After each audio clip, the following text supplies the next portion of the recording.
தூய லூக்கா எழுதிய நற்செய்தியிலிருந்து வாசகம். அதிகாரம் 15, இறைவசனங்கள் 25 தொடக்கம் 27 மற்றும் 33. பெருந்திரளான மக்கள் இயேசுவோடு சென்று கொண்டிருந்தனர். அவர் திரும்பி பார்த்து அவர்களிடம் கூறியது: என்னிடம் வருபவர் தம் தந்தை, தாய், மனைவி, பிள்ளைகள், சகோதரர், சகோதரிகள் ஆகியோரையும், ஏன் தம் உயிரையுமே என்னை விட மேலாக கருதினால் அவர் என் சீடராயிருக்க முடியாது. தம் சிலுவையை சுமக்காமல் என் பின் வருபவர் எனக்கு சீடராய் இருக்க முடியாது. அப்படியே உங்களுள் தம் உடைமையை எல்லாம் விட்டுவிடாத எவரும் என் சீடராய் இருக்க முடியாது.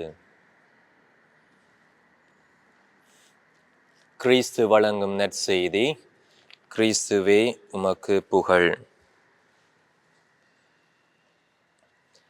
கிறிஸ்து இயேசுவிலே அன்புமிக்க சகோதர சகோதரிகளே, ஆண்டவர் இயேசுவினுடைய சீடர்களாக வாழ நாங்கள் அழைக்கப்பட்டுள்ளோம்.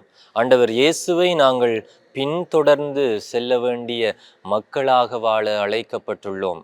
இன்று நாங்கள் வாசிக்க கேட்ட இந்த நற்செய்தி பகுதியிலே பெருந்திரளான மக்கள் ஆண்டவர் இயேசுவை பின்தொடர்ந்து சென்றார்கள். அப்போது ஆண்டவர் இயேசு அவர்களை திரும்பி பார்த்தார். நாங்கள் ஆண்டவர் இயேசுவை பின்தொடர்வோம் என்று நாங்கள் எமது மனங்களிலே சொல்லிக்கொண்டு அவருடைய சீடர்களாக நாங்கள் பயணிக்கின்ற போது ஆண்டவர் நிச்சயமாக எங்களை பார்ப்பார். அவரது பார்வை எங்கள் மேல் நிச்சயமாக விழும். இன்னும் ஆண்டவர் இயேசு சொல்லுகின்றார், நீங்கள் என் சீடராய் இருக்க விரும்பினால் பல நிபந்தனைகளை ஆண்டவர் தருகின்றார். ஆனால் அந்த நிபந்தனைகள் அனைத்தும் எதிர்மறையான நிபந்தனைகள் அல்ல. நாங்கள் இந்த நற்செய்தியை வாசிக்கின்ற போது பல வேளைகளிலே சிந்திக்கலாம், ஆண்டவர் இயேசு தன்னுடைய தாய், தந்தை, மனைவி, பிள்ளைகள் அனைவரையும் உதறி தள்ளிவிட்டு வர வேண்டும் என்று சொல்லுகின்றாரா என்று. அப்படியல்ல அன்புமிக்க சகோதரங்களே. ஆண்டவர் இயேசுவை அவர்களிடத்திலே நாங்கள் பார்க்க வேண்டும். எமது உறவுகளிலே ஆண்டவர் இயேசுவை நாங்கள் பார்க்க வேண்டும். இன்னும் எமது உணர்வுகளிலே ஆண்டவர் இயேசுவை பார்க்க வேண்டும். இன்றைய நற்செய்தியின் கடைசி பகுதியிலே சொல்லப்படுகின்றது, உங்களுள் தம் உடைமையை எல்லாம் விட்டுவிடாத எவரும் என் சீடராய் இருக்க முடியாது. ஆகவே நாங்கள் எமது உடைமைகளிலும் ஆண்டவர் இயேசுவை பார்க்க வேண்டும். ஆண்டவர் இயேசுவை நாங்கள் முக்கியத்துவப்படுத்துகின்ற போது, அவரை மையப்படுத்தி வாழுகின்ற போது நாங்கள் அவருடைய சீடர்களாக இருக்க முடியும். எங்களது குடும்பங்களை விட்டு ஆண்டவர் வர சொல்லவில்லை.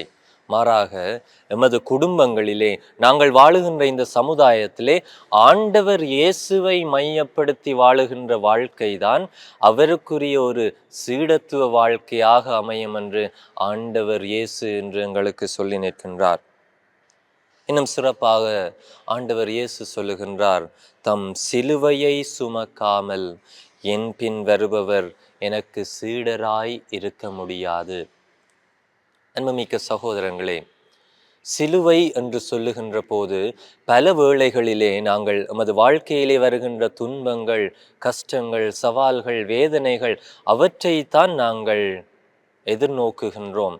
அதுதான் நமது வாழ்க்கையின் சிலுவைகள் என்று நாங்கள் எங்களுக்குள்ளே சொல்லிக் கொள்ளுகின்றோம். ஆனால் மனிதர்களாகிய நாங்கள் பலவீனர்கள்.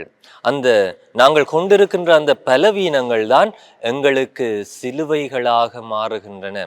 அந்த பலவீனங்களிலிருந்து எவ்வாறு நாங்கள் வெளிவர வேண்டும், அந்த பலவீனங்களை நாங்கள் தாங்கிக் கொண்டு எவ்வாறு ஆண்டவருடைய சீடர்களாக அவரை தொடர்ந்து பயணிக்க வேண்டும் என்று நாங்கள் சிந்திக்க இன்றைய நற்செய்தி இன்று நமக்கு அழைப்பு விடுக்கின்றது.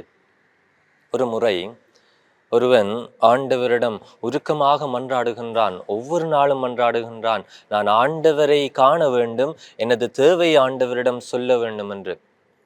இப்படித்தான் ஒரு முறை ஆண்டவர் அந்த மனிதனுக்கு காட்சி கொடுக்கின்றார். அப்போது ஆண்டவர் கேட்கின்றார், மகனே, உனக்கு என்ன வேண்டும்? நீ ஒவ்வொரு நாளும் என்னிடம் இடைவிடாமல் மன்றாடுகின்றாய்.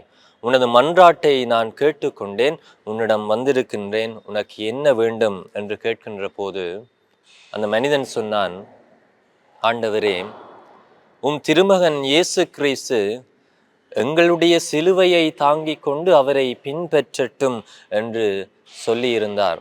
நான் என்னுடைய சிலுவையை எனது வாழ்க்கையிலே தாங்கிக் கொள்ளுகின்றேன். ஆனால் இந்த சிலுவை எனக்கு பாரமாக இருக்கின்றது, எனக்கு பல பிரச்சனைகளை தருகின்றது. இயலுமானால் இந்த சிலுவையை எனக்கு மாற்றித்தாரும் ஆண்டவரே என்று சொன்னார். அப்போது ஆண்டவரும் அவனை ஒரு இடத்துக்கு கொண்டு போகின்றார். அங்கே போய் ஒரு அறையை திறந்துவிட்டு அங்கே பல சிலுவைகள் இருக்கின்றது. அந்த சிலுவைகளை அவனிடம் காட்டிவிட்டு, நீ உனது சிலுவையை என்னிடம் தா, இந்த அறைக்குள் இருக்கின்ற ஏதாவது ஒரு சிலுவையை நீ தெரிந்தெடுத்து கொள்ளலாம், அதை உனது வாழ்க்கையிலே கொண்டு நீ ஆண்டவருடைய சீடராக, எனது மகன் கிறிஸ்துவின் சீடராக நீ வாழலாம் என்று சொல்லுகின்ற போது அவனும் சந்தோஷமாக அந்த அறைக்குள்ளே போகின்றான். உடனே போனவுடன் என்ன செய்வோம் நாங்கள்? முதலாவதாக ஒரு சிறிய சிலுவையைத்தான் பார்ப்போம். அப்போது அந்த மனிதனும் ஒரு சிறிய சிலுவையை தூக்குவதற்காக போகின்றான். அந்த சிலுவையை அவனால் அசைக்க முடியவில்லை. என்னடா, ஒரு சிறிய சிலுவை என்னால் அசைக்க முடியவில்லை, அவ்வளவு பாரமாக இருக்கின்றது.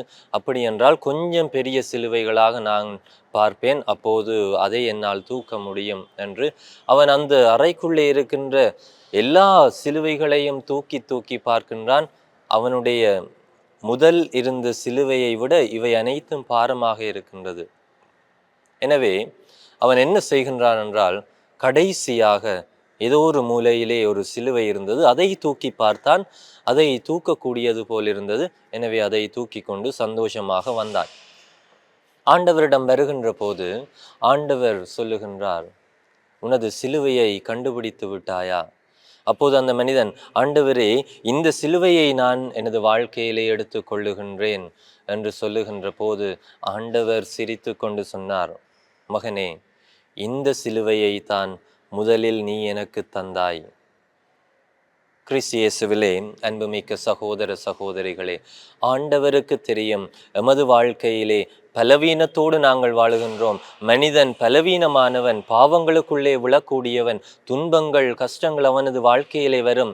ஆனால் அந்த துன்பங்கள் கஷ்டங்கள் பலவீனங்கள் சவால்கள் அனைத்தையும் நாங்கள் தாங்கிக் கொண்டு ஆண்டவர் இயேசுவினுடைய சீடர்களாக பயணிக்க வேண்டும் என்று ஆண்டவர் இயேசு இன்று எங்களிடம் அழைப்பு விடுக்கின்றார். எனவே அன்புமிக்க சகோதரங்களே, நாங்கள் ஆண்டவர் இயேசுவினுடைய சீடர்களாக அவரை தொடர்ந்து பயணிக்கின்றோம்.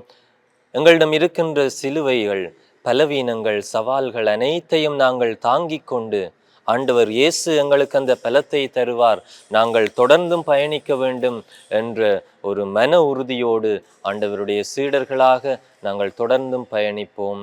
ஆமேன்.